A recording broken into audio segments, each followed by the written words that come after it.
En el análisis de las añadas tenemos que recordar que la Unión Europea, en la adopción de la norma, ha introducido unas excepciones. Por una parte, aquellos contratos que cumplan el requisito de mutualización intergeneracional. Para ello, tienen que poderse aplicar a los mismos o bien el método de participación o bien el método general modificado, una participación discrecional. Y además, los diferentes asegurados participarán en una misma cartera de activos de forma solidaria. Y la segunda excepción a esas añadas se ha introducido para aquellas entidades que cumplan los requisitos de la matching en Solvencia II.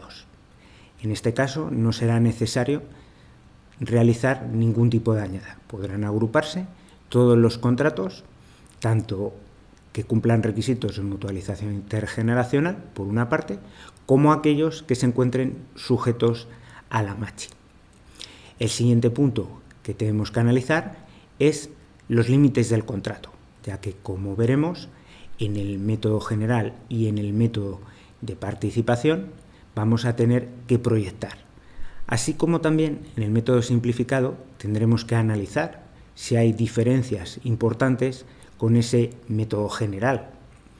Por ello, nos indica la norma que los límites del contrato cesarán en el momento en que o bien la entidad aseguradora tiene el derecho de reclamar al asegurado una nueva contraprestación o, por otra parte, puede proceder a realizar una actualización, en este caso de las primas, ya sea a nivel individual, teniendo presente en ese momento las circunstancias y hechos, o a nivel de grupo. Esta peculiaridad a nivel de grupo es una diferencia importante con respecto a Solvencia II.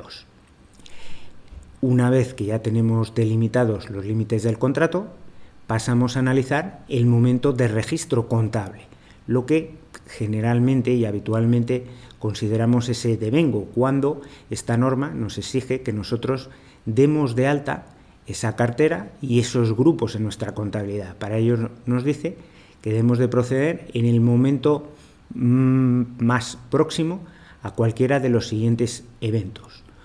El primero, cuando se inicie la cobertura. El segundo, cuando ya tenga la obligación, en este caso el tomador, el asegurado, de pagarnos la prima, tengamos el derecho del cobro de dicha prima. Y, en último lugar, en el momento en el que el contrato es oneroso. Entonces, a partir del momento más próximo entre esos tres, la entidad tendrá que proceder en su contabilidad a dar de alta esa cartera y, dentro de esa cartera, el grupo correspondiente. Una vez analizados estos términos generales, vamos a proceder a realizar un análisis de los diferentes métodos de valoración. Comenzaremos con el método general de valoración. Como he indicado al inicio, dentro de este método general tenemos una pequeña variación del mismo, que es el método general modificado. Este se usa para aquellos productos en los que la entidad va a prestar un servicio de inversión al asegurado y el asegurado va a participar en una determinada rentabilidad. Por ello, una vez visto las características generales, haremos una breve parada en este método para su correcta comprensión. En el método general tenemos que tener presentes tres componentes fundamentalmente. Por una parte, los flujos. ¿Qué flujos? Tanto flujos de entrada, que estarán compuestos por las primas, como aquellos importes recuperables, como los flujos de salida. Todos aquellos, pues, los siniestros, los gastos vinculados a los mismos, los pagos por cuenta del asegurado, y en ningún momento formarán parte los rendimientos de los activos vinculados a la cartera, ni esos activos. En segundo lugar, tendremos que tener presente el efecto financiero, la actualización. Por ello, tendremos que determinar un tipo de interés.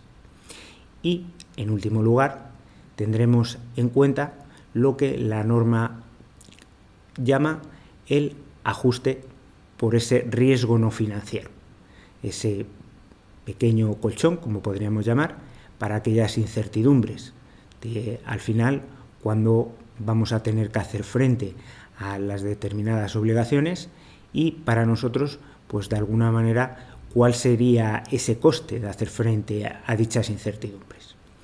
Por ello, en un primer momento, al aplicar este método, tenemos esos flujos de entrada y, por otra parte, los flujos de salida. Los actualizaremos a un tipo de interés. Ese tipo de interés nos dice la norma que lo podemos construir de dos formas. Si tenemos una cartera de activos que reúne las características de los contratos de seguro, podemos usar ese tipo de interés, siempre quitándole la parte que no haga referencia a los contratos de seguro, como suele ser el riesgo de crédito de esos activos, así como algún otro diferencial que pudiera distorsionar.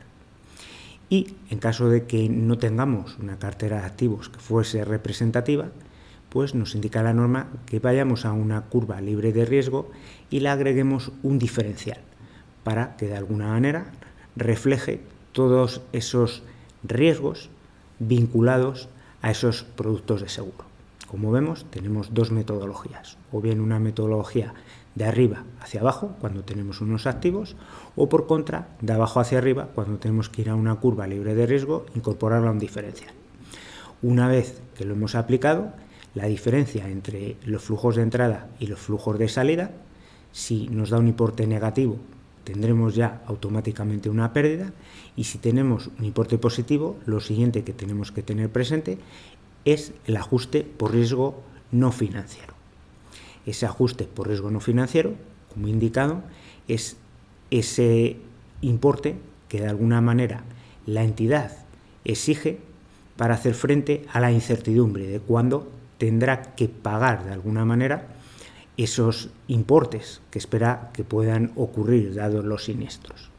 En principio, a nivel nacional, parece que para los seguros de vida podría ser representativo la diferencia entre tablas de distinto orden para representar el mismo.